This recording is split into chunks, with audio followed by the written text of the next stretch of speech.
ప్రపంచంలో సైన్స్ సమాధానం చెప్పలేని ప్రశ్నలు ఏవైనా ఉన్నాయంటే అవి ఎక్కువగా దేవాలయాల దగ్గరే మొదలవుతాయి. ఇవి కథలు కావు, కల్పనలు కావు, మూఢనమ్మకాలు అంతకంటే కావు. ఇవి ఇప్పటికీ జరుగుతున్నటువంటి ప్రత్యక్ష అద్భుతాలు. మహానంది ఇక్కడ శివలింగం అడుగు నుంచి వచ్చేటువంటి నీటితో కొన్ని వేల ఎకరాల భూమి పండుతా ఉంది. మహానంది ఆలయం బయట ఉన్నటువంటి కోనేరులో గుండు సూది వేసినా కూడా కనిపిస్తుంది. ఎంత చలికాలమైనా సరే అక్కడ నీళ్లు గోరువెచ్చగానే ఉంటాయి. ఇది ఎలా సాధ్యం? దీనికి సైన్స్ దగ్గర సమాధానం ఉందా? లేదు. ప్రకాశం జిల్లా పొన్నలూరు మండలం కే అగ్రహారం కాశీ విశ్వేశ్వరాలయం.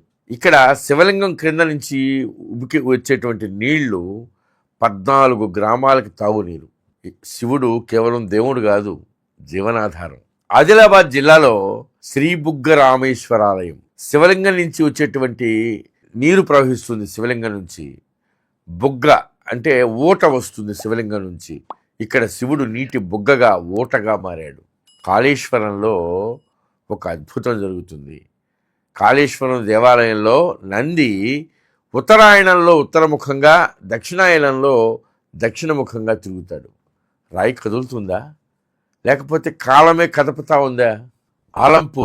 ఆలంపూర్లో ఉన్నటువంటి బాలబ్రహ్మేశ్వర దేవాలయంలో స్వామికి ఎన్ని నీళ్ల ట్యాంకులతో అభిషేకం చేసినా కూడా ఆ నీళ్లు ఎక్కడికి పోతుందో అర్థమే కావటంలా. ఇప్పటికి కూడా ఎవరికి తెలియదు. అట్లాగే పానగల్లులో ఉన్నటువంటి ఛాయా సోమేశ్వరాలయం. ఈ శివాలయంలో ఒక అద్భుతం జరుగుతుంది. ఇక్కడి శివలింగం పైన నీడ పడుతూ ఉంటుంది. ఉదయం నుంచి సాయంత్రం వరకు సూర్యుడు ఎన్ని కోణాలలో తిరిగినా సరే శివలింగం పైన పడేటువంటి నీడ మాత్రం మారదు. కాలం కదులుతుంది, సూర్యుడు కదులుతాడు, కానీ శివుడి పైన నీడ మాత్రం స్థిరంగా ఉంటుంది. అది ఎక్కడి నుంచి వచ్చి పడతా ఉందో ఆ నీడ ఇప్పటికీ ఎవరూ చెప్పలేకుండా ఉన్నారు. ఇది నమ్మకం కాదు, ఇది ఇప్పటికీ కనిపించేటువంటి ఒక అద్భుతం. అలాగే కీసరగుట్ట శివాలయం. ఇక్కడ ఒకే కొండపైన వందల సంఖ్యలో స్వయంభూ శివలింగాలు కనిపిస్తాయి. వాటిని ఎవరు అక్కడ ప్రతిష్ఠించాలా, ఎక్కడి నుంచి వచ్చాయో తెలీదు. భూమే శివలింగాలని తనకు తానుగా బయటికి వెలికి తీసింది. ఇక వరంగల్లో ఉన్నటువంటి 1000 స్తంభాల గుడి. 1000 స్తంభాల గుడిలో సంగీతం పలికేటువంటి స్తంభాలు.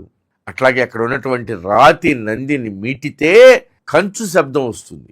అక్కడ రాయి పాడుతుంది. ఇది ఎలా సాధ్యమో సైన్స్ ఇప్పటికీ చెప్పలేకపోతా ఉంది. పోనీ అలా చేసన్న చూపలేకపోతా ఉంది. ద్రాక్షారామంలో ఉదయం సాయంత్రం సూర్యకిరణాలు నేరుగా శివలింగం పైన పడతాయి. ఇక భీమవరంలో సోమేశ్వరుడు.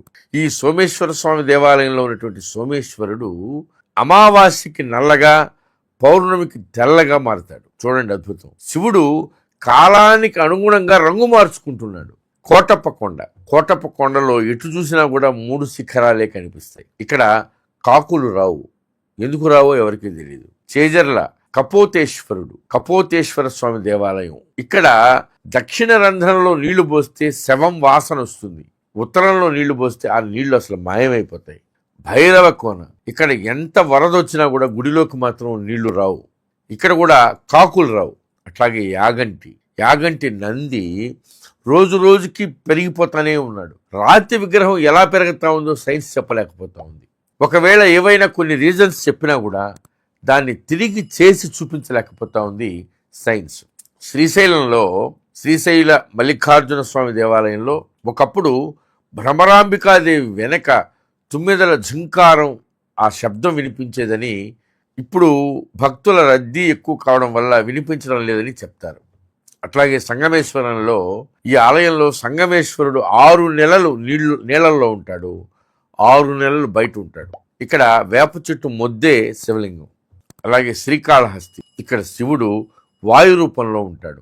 అమరనాథ్లో మనకు తెలుసు మంచు శివలింగం. అమరనాథ్ గుహలో శ్రావణ మాసంలో స్వయంగా మంచు శివలింగం ఏర్పడుతుంది. అది ఎలా ఏర్పడుతుంది, ఎలా అంతర్ధానం అయిపోతుంది ఎవరూ చెప్పలేకుండా ఉన్నారు. ఇవన్నీ ఏం చెప్తున్నాయి? శివుడు ఒక కల్పిత పురాణ పాత్ర కాదు. శివుడు కేవలం ఒక సిద్ధాంతం కాదు. శివుడు ఒక అద్వితీయ అనుభవం. సైన్స్ ప్రశ్నిస్తుంది, కానీ శివుడు మౌనంగా సమాధానం ఇస్తాడు. హరహర మహాదేవ్. ఈ వీడియో మీకు నచ్చినట్లయితే లైక్ చేయండి, షేర్ చేయండి, సబ్స్క్రైబ్ చేయండి. మీ అభిప్రాయాన్ని కామెంట్ల రూపంలో తప్పకుండా తెలియజేయండి.